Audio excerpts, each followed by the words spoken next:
And we're back with some more E46 M3 content. This car has been getting a lot of love lately, especially now that I'm giving away my 335i to one lucky winner. This car's already received quite a bit of maintenance. I wanted to make sure that it was running healthy before I decide to daily drive it, take it to the track, and really experience it how it's supposed to be driven. Rod bands were taken care of, subframe reinforcement, a lot of the bushings, control arms. Went ahead and installed some AST 5100 coilovers. We also got fully forged Titan 7 TR10 wheels. This car is starting to look really good. Small things like the side markers were replaced, the headlight lens, the gasket around it, the corner lights, and I also have the fog lights, which I might actually do today as well with everything else that I have planned. This is a clean title E46 M3 that I paid only $3,000 for, guys. That's it. And it already looks like it's worth like 15, 16 grand easily. And of course, I'm going to continue addressing the small imperfections. Guys, in the near future, this car is going to look like a showroom material. I am telling you, I already know what's going to be done to the car. Can't wait for you guys to see all of it. So let me show you guys the small things that I'm looking to address today. If you look at the rear bumper here, some sagging going on. It could be the bumper guides. Gotta go ahead and take this off and find out what's going on. Want to make sure I address this before I decide to wrap the entire car, which is happening very soon. I think the front bumper is even worse than the back. There's even more sag. There's more of a gap here.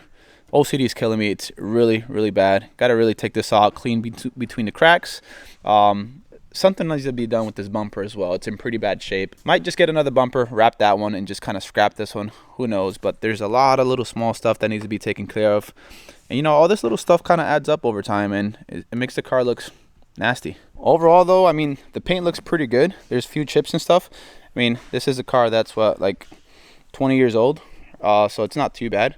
I think if it got like some kind of a stage 2 correction on the paint, it would look really good. Back section looks really good. Trunk looks good. Quarter panels. Tail lights need to be replaced. Some of the LEDs are burned out. They don't work properly, and I've seen this flood with water too, so I need to get these replaced. If you look at this portion here of the trunk, it's kind of faded. Clear coat was already coming off. So little things like that. I went ahead and recently replaced the window trim here, this rubber seal, the weather strip. It was pretty easy here. This right here is pretty much stripping away. Either I'm gonna go ahead and wrap that, or I'm just gonna sand this all down and paint it. It's really easy to pop out. And if you look at the front windshield, we tried to replace the weather strip just like we did on the back, but it was pretty much impossible. Somebody's worked with this windshield in the past and just really didn't seal it correctly. And it was like, I don't know, it was like extra of that rubber seal just drifting to the sides, which made it impossible to fit the seal. Try to cut some of that excessive rubber off. It didn't help. So I'm gonna go ahead and get a company to just kind of completely remove the windshield and reseal it. These trims are gonna be replaced. I know I can probably get a product to make it look better, some conditioning and stuff. Just wanna get them brand new, and then maybe coat the brand new ones so they don't fade like this again. And lastly, when I first bought the car, the seats didn't look this way.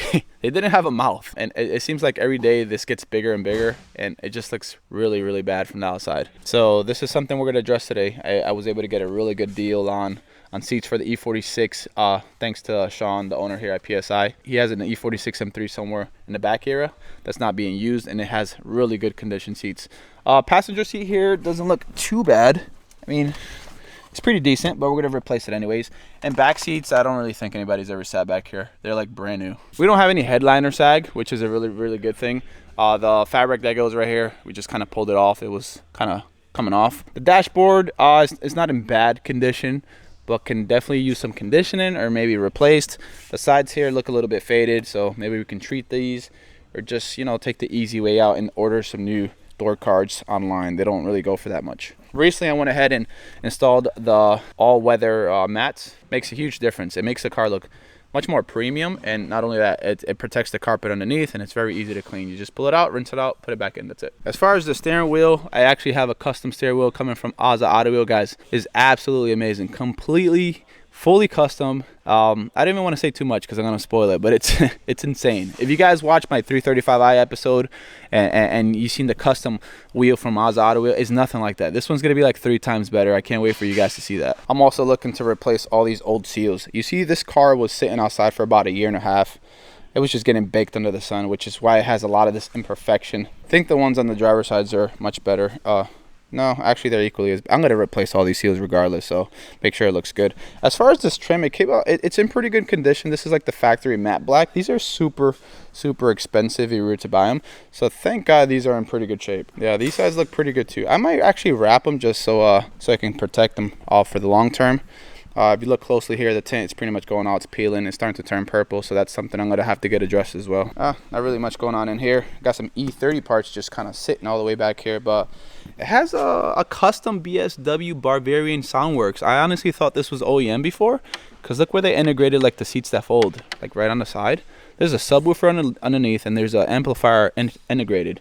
This is really freaking cool. So what I'm going to address today, let's see. We'll try to do the fog lights if I did bring them with me. I'm going to remove the front rear bumpers to see what's going on there, why it's sagging. The alignment is pretty messed up.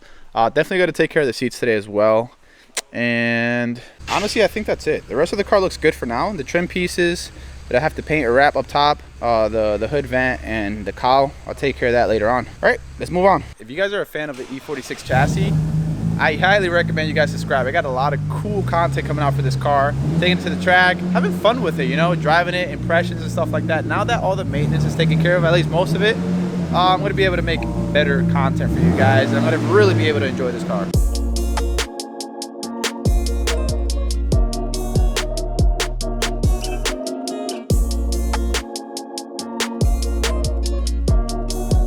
So this is what we got. Passenger side, like I said, it's in pretty good condition actually. Very, very good condition. Not bad for a car that has 175,000 miles. I mean, assuming these are OEM seats that came with the car, I'm not entirely sure. Like a matte kind of color. Looks almost brand new. Obviously, look at the driver's side, it's much more shiny. It probably has a bunch of oils kind of absorbed into the material. Cracked up, faded, gray. The bolsters are pretty soft. And of course, you have the lip. Essentially always trying to talk, but I mean, they're not too bad. Headrests look pretty good. Very, very subtle branding right there. M. The back side of it, like the cards back here, look pretty good. These are not too worn out. And what do we have here? Some kind of an entertainment remote. I guess that's for the old head unit that used to be there. I don't know. Looks pretty complicated. Looks like, you know, from like 2003 or something. So one of the disadvantages of owning these awesome high performance machines like the E46 M3, the E30 M3 and the E36 M3 is that, you know, they're very good around the track. They're got plenty of power, but you get less fuel economy. I know a lot of you guys don't really care, but it does make a difference and adds up over time. One very easy way and essentially free way to get better gas mileage is just to get high quality premium fuel. Imagine that, guys, doing something that you typically always do, stopping at a gas station to fuel up, but you can actually get some added benefits. Not a lot of people know this, but high quality fuel is super important. Shell V-Power NiTRO Plus Premium Gasoline offers 4 levels of defense against gunk, corrosion, wear, and friction. Wear and friction, it's gonna allow your engine to run like new for much longer. Then you have corrosion to make sure that the parts within your fuel system run optimally. And of course, you got the protection against gunk, which is gonna allow the engine to run a lot more efficiently, which means you'll get the most power out of your car and also get better fuel economy. And the best part is that it's never too late. If you fuel up with Shell V-Power NiTRO Plus Premium Gasoline, the very first fill up can actually clean up to 70% of gunk within your engine. So it's a win-win even if you start now. This right here is a high mileage BMW, and I've absolutely fallen in love with this car. It has 175,000 miles, but I want to enjoy it for as long as possible, which is why it's so important that I use high quality fuel in this car. I really want to get the most out of it. If you guys want to learn more about Shell V-Power NiTRO Plus Premium Gasoline or fuel rewards, I'll leave a link down in the description below. Huge thanks to Shell for sponsoring today's video. Anyways, that was a pretty simple removal. Now I'm going to go ahead and head to the back to look at the gray M3 and get the seats out of there. By the way, I don't know if you guys knew, but this guy has a YouTube channel too. It's called Swap Depot.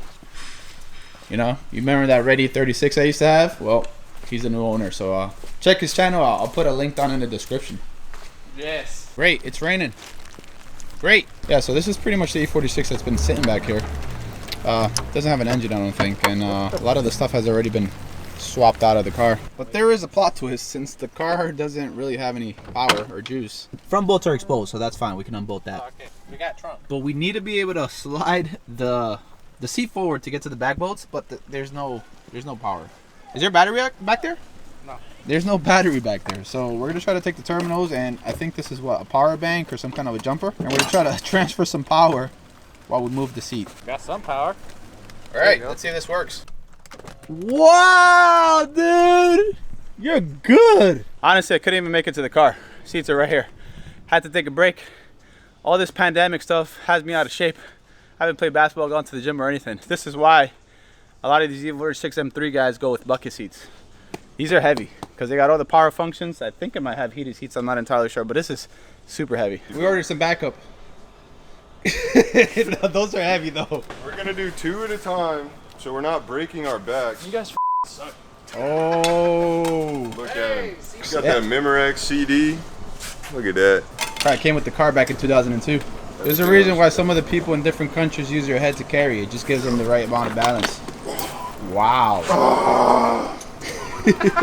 Yeah, so these are the ones that I pulled out of the E46 M3, my E46 M3, and then we have the other two that came out of the silver one that's outside. There's a huge discrepancy in what they look like. This is almost like a matte finish. I guess that's how well taken care of they are. And then you go over to this side and they're like super greasy and shiny. I don't know what's going on here. These are super old, maybe not really good taken care of. But anyways, this is what's going on. But these are this is the disadvantage of having the car sit outside for so long. The glue from the back of the seat has separated. So I'm gonna have to get a glue to put this back in so it looks good. I thought it was just clips because there's a clip here, some kind of a hook here that attaches, but there is this glue right here. And I guess with the exposure of heat over time, it just released itself. Significantly more sag here on the net than the ones I pulled out. But I mean, the most important part are the outsides of it. These with a really good scrub and wipe and conditioning are gonna look super good. I mean, like, look at this part, it's like brand new. Hey, you see how matte they are? It's like a matte flat, no shine. And then you go here, shiny and shinier, matte. And then the true test, of course, is to actually sit on them. So these are the old ones. Bolsters are pretty weak, I would say. I don't know. Let's move on to the other ones. I think this is this driver's side right here. It's pretty much the same feel. The bolsters are definitely more firm, and it keeps you hugged easier. And then this one just fell. But yeah, it's good. I mean, very similar. Before I go ahead and install the seats, I want to make sure I clean a lot of this out. There's a lot of debris here, junk and stuff like that. Vacuum all of this out, and then I'll put the seats in, and then we'll move on to the next thing, which should be the bumpers.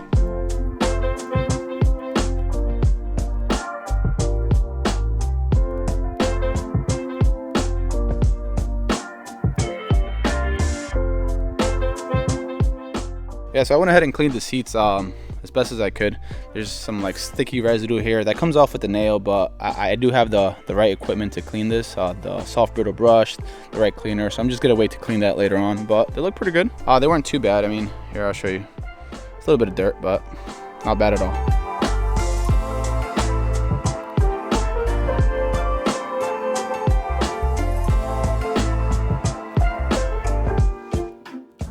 Check it out, guys. These seats look absolutely mint. Woohoo! Huge difference. Doesn't look like a 175,000 mile E46 M3 anymore. I like it. I remember I told you guys that I was going to clean the whatever sticky residue later on. Well, Ali didn't let me. He just went ahead and cleaned it himself. Looks good. So I was looking for the fog lights and I didn't bring them with me. I must have left them in my storage unit. But what we're gonna do to finish off the video is remove the rear bumper and see what's the issue with the sagging and stuff like that. Probably just take out the rear bumper, not the front, because it probably has the same issue, but yeah. If this is anything like the E93, this is a pain to remove. See, the E93 has like built-in clips on the inside that hook onto like the other body panel of like the fender, and essentially you have to break the clips to take it off. It's so hard to get back there and pry them off. I'm not sure how this one's gonna work, but since it's so loose, maybe it'll be an easy disassemble.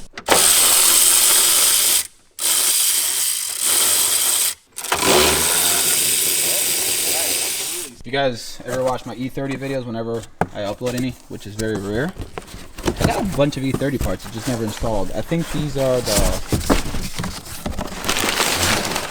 these are the front trims for the front bumper, the Euro style one. So it essentially deletes the side markers, gives it a cleaner look. Too bad none of you guys watch my E30 videos, and that's why I don't upload that much. You know, hopefully by doing this, I can help you guys out. Maybe you guys have the same issue and your bumper's sagging. So essentially, I can save you guys some time. This is what's broken. What's that? See how you have this, and this is flimsy. Is this carbon? Yeah, and it looks like it was cracked right here. So crack there, there's no crack here. So I'm gonna guess that something happened here. That's why it's doing what it's doing. The sag? Yeah, but also this is not OEM. So maybe this car was in an accident in the past. Good thing about having a techer on is that he works on these cars all the time, so he knows exactly what to look for. I wouldn't be able to tell that this was an OEM. It was hit right here. Did I check the Carfax on this car before? I don't even think so. The deal was so good that I didn't give a crap about Carfax. See underneath how clean it is? And Yeah. it's a straight line, and this has all mangled up. There you go. So it's kind of pushed in a little bit. Yeah. Other side is not. And then this bolts into the carbon piece. I wouldn't really worry about that. Yeah, but I hate sag. I would just readjust that. Adjust this? Yeah, maybe shorten the base. But once you shorten the base, you can go up. Showing the base as far as cut from the top? Yeah, cut the top a little bit, and then it will tuck the bumper upwards. I wonder if I can find one of these used that's in decent condition. I hate that sag. I bet. So now we know. That needs to be addressed. Yeah. And it's because of this crack. That's crazy. And that's what you get when you pay $3,000 for an M3, right? Kind of, whatever.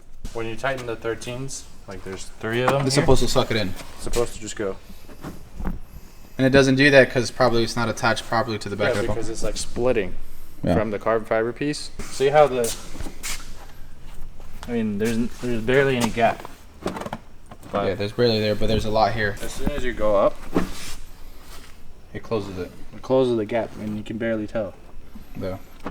Well, yeah. Like this can be fixed with just going up, but this. If you look at this as guys, look, you can see the gap there. And go to the right side, no gap. And that's the side that Gap. was hit. And no gap. And that was the side that was hit. So somebody did a poor job and didn't report it to Carfax. Apparently it's a pain to remove the front bumper. So we're gonna see if we can just peek at it and see if we can see what's going on there. I wonder if it's a very similar situation because it does have that reinforcement there too. The same reinforcement from the rear is in the front. Okay, this is the same. And look at this. This is broken too. I didn't realize the grill down here is pretty mashed up. It's coming off of the carbon fiber piece. Right here as well. Yeah. I wonder if it's the same situation where it got into an accident or it was just sitting outside for so long that it came apart. It's hard to tell here, but With this, you have to, if I remember, remove the sides, remove the fog lights and stuff underneath the panel, and then pull it forward. And then it's got like the piece that inserts in. There's nothing holding this, like yeah. in the middle. So maybe the best time to remove this bumper is when I do the fog lights.